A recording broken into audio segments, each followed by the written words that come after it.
Well, to talk more about the growing frustration over economic injustice, I'm joined now by Ben Cohen, editor for the Daily Banter and president of Banter Media Group. Welcome to the show, Thanks, Ben. So do you think that these days, with the way the economy is going, that rich people perhaps aren't as glorified as they once were? Yeah, I think that's absolutely correct. I don't think right now the inequality spot, it's so big, it's so deep that the resentment for the rich is reaching kind of epic proportions now for America, which is difficult because America is a country that has idolized wealth, historically speaking. So now you're seeing this in a very interesting cultural phenomenon when the rich are now less idolized than they were before. And it's a really interesting and significant shift in culture. Now, to go along with that, the Census Bureau, a report came out recently that shows that what people are upset about is the income inequality, and they're saying that fairness is not in our economic system anymore. So doesn't that kind of go against the American ideal, you know, that the harder you work, the more successful you can be? Yeah, I mean, it's turning out to be a big fat lie, the American dream, unfortunately. And there's only so long you can pretend that everyone can become a millionaire, because the evidence, the hard evidence is that that's just not true anymore. Social mobility in America is virtually at a standstill. If you compare all OECD nations, the UK and America come right in at the bottom. And these are the capitalist countries where supposedly anybody can get rich. And that's just not happening. Every single report about income inequality, Britain's at the bottom, and the US is, I believe, just above Britain in terms of income disparity and social mobility. And how long can you keep the facade up? It's not working anymore. And this is, what is that survey that you're citing?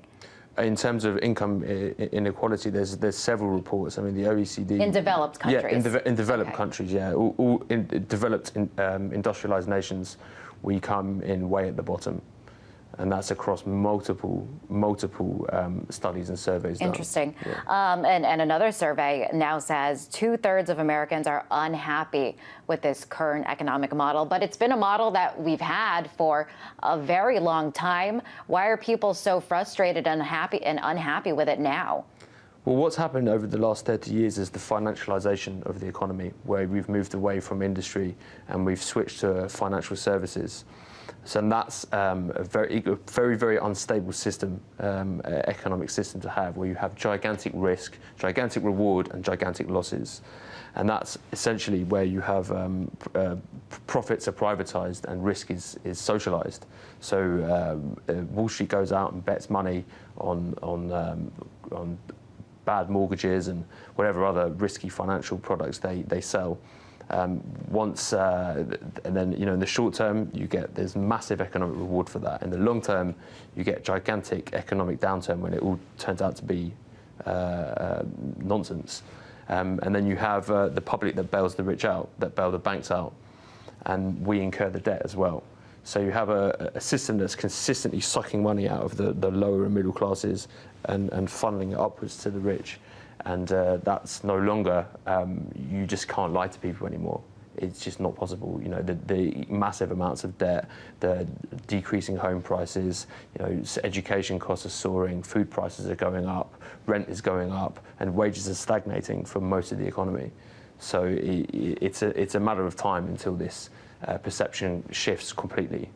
And we are now seeing the devastating effects of all this. So now at this point, what needs to happen? What needs to change? Is it the whole system, or is it more regulations or less regulations? What needs to be done to fix the system?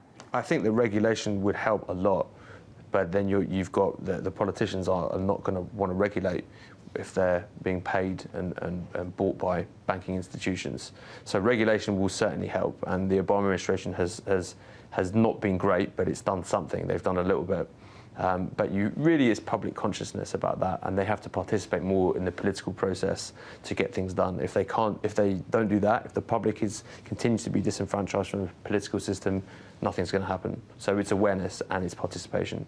Now, we are seeing this trend, a shrinking middle class, a rising inequality. Do you expect that it will continue to go in this direction?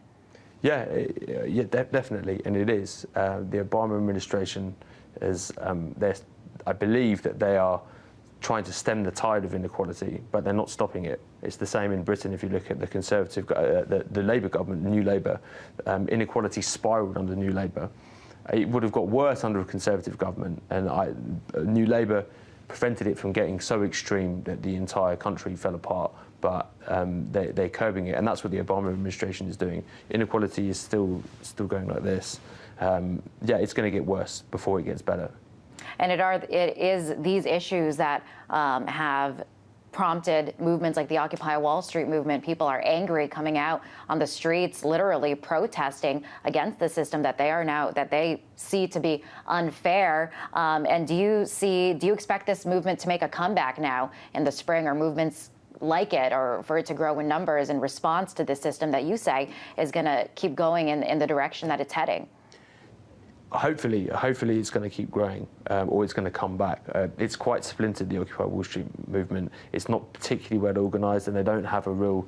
It's hard to know what they're about. But the system as it is going to keep producing. It's going to manifest itself in many different ways, I think, and you're going to have some very dangerous elements to that as well. You're going to have right-wing groups that are, and hate groups that are going to expand as well. So the Occupy Wall Street movement has a big fight on its hand to try and capture the public attention, and that comes down to how organised they are and how their abilities to keep raising money and ensure that they're still in the public debate. And they are vowing that they are going to make a comeback this spring. Ben, pleasure to have you in the studio. Thanks, Liz. That was Ben Cohen. He is the editor for the Daily Banter and president of Banter Media Group.